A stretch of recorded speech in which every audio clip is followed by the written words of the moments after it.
Champ, Hello, sir. we finally met in person. Yeah, How are you doing, my guy? I'm doing so well. Yeah, doing very well.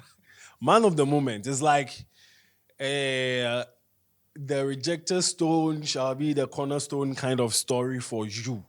Because we all saw how education wise your story began because of how peculiar you look when it comes to the kind of standard society Looking is looking for when it comes to education in Ghana in particular. And then you coming up on top, doing a video, how excited you are. That brought you here actually. Like how excited you were in the video. I told my producer that you don't have to share in that excitement alone. All three extra viewers have to know the story. So let's go into the Magai story. Mm, let's talk about coming up. I know your dad is Rastafarian, and that's how come you're keeping Rasta. But you had the opportunity to cut it. I mean, from growing up or from childhood, you could have just said, "Oh, no, I don't want to keep it." But why did you decide to keep it? so I think because it was my dad's thing, and so that's what we grew up with. So when you think about it, the options we had was that option, and we gladly picked it. Yeah.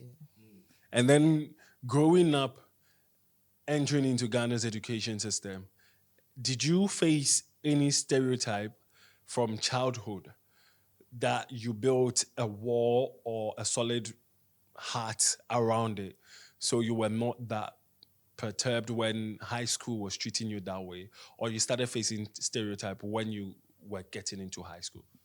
I think I'll admit it was my first time.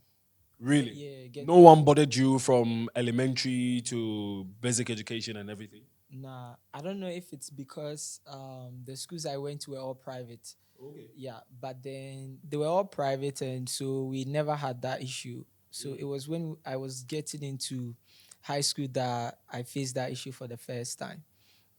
So it was up and down and all that, but then it was actually my first time. I would have had it loose if I was in your shoes. Having they saying we don't like you, then legal issues, having groups standing up against this, celebrities talking, everyone like it would have just messed up with my head.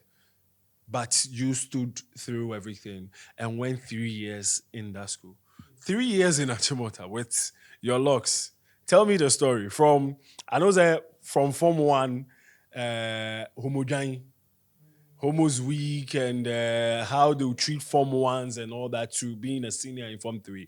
Walk me through the journey at Achimota. 3 years Um, in 30 seconds. I think the first advantage was that I was a day student, and so Ah, yeah, I you got didn't to get to experience everything. So right from the start, the borders and everything, their stories, whether good or bad, I'm You usually don't have any clue about it. I yes. shouldn't be talking to you right now. This student there, you don't know anything. Oh, but then at some point, I used to stay on campus, but that was when I got to final year. But first year, second year, I was a day student throughout. Yeah, so we close, go home, come back. Studies good continues. Aside everything that went on in the media with all the spotlight on you, did you still face the same problems after everything was solved? Did you still face the same problems in the school? Now, honestly, when I got into the school, it was as if nothing ever happened, because the relations with the teachers and the students, you know, we are just learning, and so if you think you can cope, you continue. Yeah, but then there was that clear impression that yes, stuff did happen, but then we've kind of moved on. Yeah, so honestly, I would say that it was as if nothing ever happened. Yeah, that's it. Academic wise, how are you coping? Academic wise, I missed the first semester when I got Because of the legal issues. yeah, so it was during the vacation that I took a list of the books and their textbooks to purchase, and once I did, I just taught learned everything I could. Yeah, so that was within the vacation. I took advantage of that, and so when I got back, I was okay. I think so. And I was told by a little birdie that you wanted to be part of the National Science and Maths quiz, and you actually trained for it. Yes. So, in fact, I did join, and we created a class after we took the selection test. So after the selection, Wait, you have to take a selection test. yeah, They don't just choose anyone. no. Wait, first off, run me through how they select these people for the National Maths and Science quiz. I know it's not part of the conversation, but since you are a candidate or you were a candidate for it, run me through it. Let's go. All right. So for I know it will be different for different institutions, and even for my year group, I know it was slightly different when you think about the other year groups. But for ours, we took series of tests, and it was the final one that we used for the selection. It's a test on the electives, the math, biology, chemistry, and physics. But then it's in the NSMQ style, so it is written, but you have someone reading out the questions, and if it's math, you have about 30 seconds to solve without a calculator and write your answer. If it's Eh? just as it's on stage, because on the actual show, you're expected to use about 30 seconds for a question. And so we do that for all four electives, and afterwards they'll compile everything and they'll post the cumulative score on the notice board. So if you did well, everyone can see. And if you were not selected, because they selected the first 15 afterwards from that final test. And once they did, everyone else, that was the end. But then for the first 15, we created a new class. So they took us from all our classes into a single class, and that was the NSMQ class. So with that new class, then training was, sometimes it was interesting because you could learn from like 12 midday to about 2 in the dawn, and you are just learning, and then teachers come up and down, and so you just have to be fit. I've taken myself out of it like 4 generations in my head already. Like I'm imagining 4 lifetimes of mine, and there is no way I'm going to make that 15 cuts. I think it was good. It was interesting being there. What? Yeah, because it's tough, but then it's so interesting to actually be on the team. Yeah, it was. But we didn't see you representing Achimota. Yeah, so I would say the issue was the biology that I didn't offer, because for the selection test, I don't know how I got in, but then maybe it's because I topped the math, and then the chemistry and physics too was high there, so I got into the first 15 and then got on the team. But then moving forward, it was still the biology, because regardless, it was as if we can't afford to not have biology on stage, because it will put everything on the other contestants. And if that's the case, then when we are looking at problem of the day, if it's a biology question, it's a catastrophe. Yeah. Because I can't do anything. I can just watch him. So, all right, I was learning the biology and all that, but then they had been doing it for about 3 years, and I was just doing it. So after everything, I just didn't take part. But would you say participating or training for the National Science and Maths quiz and everything you learned in Achimota contributed to you getting the straight A's you got at the final exams? I think I think it was a bit of everything, because if you take Ashmota completely out, I don't know if the 80s would have been a reality. And if you take the NSNQ, what they were doing to us, I don't think we could have scored anything else. Is that what they were doing to us? Like it's some military training. I have to admit, it's you are learning. The goal is simple. Just learn. That's it. And so this teacher comes, and then they are teaching you. You need to get it. And then the next teacher comes. So at some point, all our teachers were HODs, the head of departments. Yeah. And so if that's the case, you shouldn't have an issue, because they are there to solve every single issue.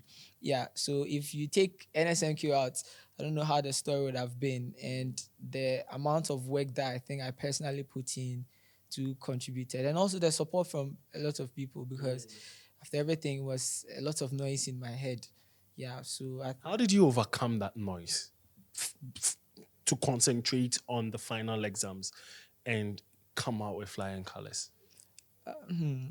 I don't know. I don't think I ever overcame the noise. I just ended up growing with it, because how it was is that once you're a day student and you are passing by the roads, at least there will always be someone who you will meet that will remember the story or remind you or something. Yeah. So uh I never got to pass the noise, so I just felt like, okay, You live with it. let's just It's like one this of your locks. yeah, then there were so many of them, so you just live with it and just keep moving on. Yeah. And on the day of the exams, when what paper did you guys write first? English, Oral English. oral English, but with the main subjects, English, math, science, and then the electives. Whenever, sorry, whenever you sit behind each paper and they say start word, do you look at the questions and you'll be like, oh, I've solved this one before. It's easy. I saw it in the national HOD. Thomas told me this. Okay. The thing is that once I see it and I get the feeling that this is easy, I feel like the people sitting next will be like, this is Wasi, it can't be easy, because I remember But did you have that? I honestly did. How many papers? Or which subjects? Okay, my favorite is math. So the math, at some point, I didn't want to mention it, but then for the core math, I chose not to use a calculator, because Wait, you solved the my thing was that with the way I love math, I want it to be memorable. Yeah, so that someday I sit down, like, Tyrone, you did try your best. Yeah, so I that was it. But then once after we write every paper, when we get back to the theater hall, that's our class. You hear the comments, said, okay, paper was good. 'Cause I remember the chemistry paper. One guy on the team was like, this paper was very easy.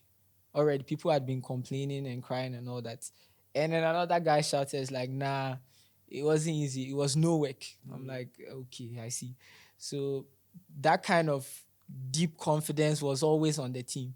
Yeah. So once you step out, you know that there's almost nothing they can bring that can completely kill you. It can hurt you, but then you shouldn't die. Yeah.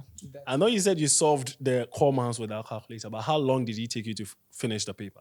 So It's a 2 hour paper, yes? yeah, it's a 2 hour paper. I'll talk only about the core math. I just the section A, not the full paper, just the section A. So, I tried my best, but when it got to the tangents and then the sign, you literally need a calculator. And one question was just straight away, tan this.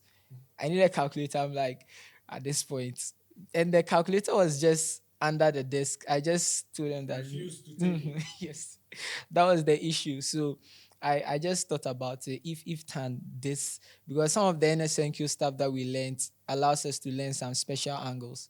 Yes. So if I know that maybe tan 60 is this, and I can Let me pretend as if I understand what you're saying and let me listen. okay. So it's you kind of guess what it could be close to, and in the process you get it, because if 1 plus 1 is 2, then you expect 1 plus 5 or 7 to be farther from 1 plus 1. It was that kind of logic. Yeah, but I'm talking about the minutes. If it's a 2 hour paper, how long did it take my guy to complete the paper? The core math I finished on time, but the e-math, I think an hour earlier or 45 minutes earlier. I think so. Because you used the calculator on that. Yeah, because the goal was to answer all the questions. But you're supposed to choose two for the session B, yes? I don't know, but then for the e-math we wrote, we were choosing about 10 questions. Yeah, 10 questions, some compulsory, and I think 13. So we did them, calculator, we just made sure that this thing has to be correct, because the A on this test would mean much more. Yeah, that was the goal right from the start. So when announcement or when news came out that the final results are out and you guys can go and check, tell me the feeling that you were having in you. And then when you went to finally check, we saw how you felt in the video, but tell us about it. Tell us about it again. When because getting to the test, I had calculated my grades like a million times because And in your head, you had. in my head sometimes I had 8 A's, sometimes I had 7 A's, but the minimum was 7 A's. That was it. So and the results too was, it was as if it was coming in November and then moved to December and all that. So when the results was finally in, they came to wake me up that Tyrone, it's in. I said, okay. So when I woke up, they had their cameras ready. Yeah, and all that. You are checking the thing right now. So I had bought the checkers and all that like some weeks ago. So yes, so when I sat down and I I entered everything and I just scrolled. When you actually noticed the video, we never really checked the scores. We just, glanced through and realized that there's just two characters used. Yeah. And so it was amazing. I was surprised, but not too surprised. I was okay. Yeah. And your parents. Yeah, they were excited. They were actually excited. Finally, we've won the battle. I think so. I'm saying I think so because they were actually excited. I could tell that they were excited, but then, uh, yeah, they are just so happy. That's what I think. And after the results came out and your video came out, we had some personalities coming out to applaud you. You got some gifts, which you're wearing one, 1957 from KOD, and other mentions as well. That's good news. Yeah. Don't you think? Do you feel like you've now become like a force or a point people can reference to and be like, okay, if my guy could get this done and beat all odds and come out on top, I too can do this. I have a feeling that's the reality right now, whether I want to accept it or not, because sometimes the major concern that some students did have was the fact that I didn't offer biology but still ended on the team because we're about 19 students and it's only two ICT students that made it onto the team. So it's kind of that reference, for a number of people, at least for those that do not offer biology but still intend to be a part of the NSMQ. And I think on the larger communities, I feel like it's a reality now. And so I have to accept the fact that a lot of references will be made, if not that they are being made already. Yeah, that's what. Let's talk about the future. What's the plan for Marhguy in terms of education? Are we seeing Marhguy at Yale or at any other Harvard or something like that? Uh, I have a feeling, yeah, because the SAT is kind of, once you take the SAT, it's obvious that you are considering those options. So I think once I've taken that test, I'm not too sure of where I'll end up though, but then have a feeling I'm probably on that path. Yeah, I'm not too sure where I'll end up, but then I'm on that path with the SAT. Have you had any person in government, be it education office or any other person, like in government, in power, in high power, come to you and maybe congratulate you or seen any message anywhere congratulating you after what you did? Mm, to talk about government, um, Reason why I'm saying that is, your story went viral and it had a lot of angles and a lot of foreign bodies come out to speak against whatever that was happening. And you had international recognition. International news was following your story and all that. That's why I'm asking that if maybe anyone at all, if not, maybe we can just. um, yeah, there's actually one or two of them behind, and I think they did well. And there was also child rights. They have been there throughout, and to talk about government, yeah, then I think one or two people, yes, then I have seen some very nice congratulations, which I'm so happy about. Yeah. My guy, thank you so much for speaking to us. Thank We'll see you at the top. All right. Maybe not me, but someone. Yeah, you get it. I do get it. Right, we'll catch you on another side, okay? So that was a quick interview with my guy. Straight ace, not in a lifetime. Don't ask me. Don't ask me. But you that you're watching 3 Extra right now, what did you get in your final exams for the West African examination? Let me know in the comment section. Make sure you follow us on all our social media platforms as well. We'll be bringing you more engaging conversations and everything in between. My name is King Kwaku Mensah, and I spoke to Tyrone Marhguy on this one.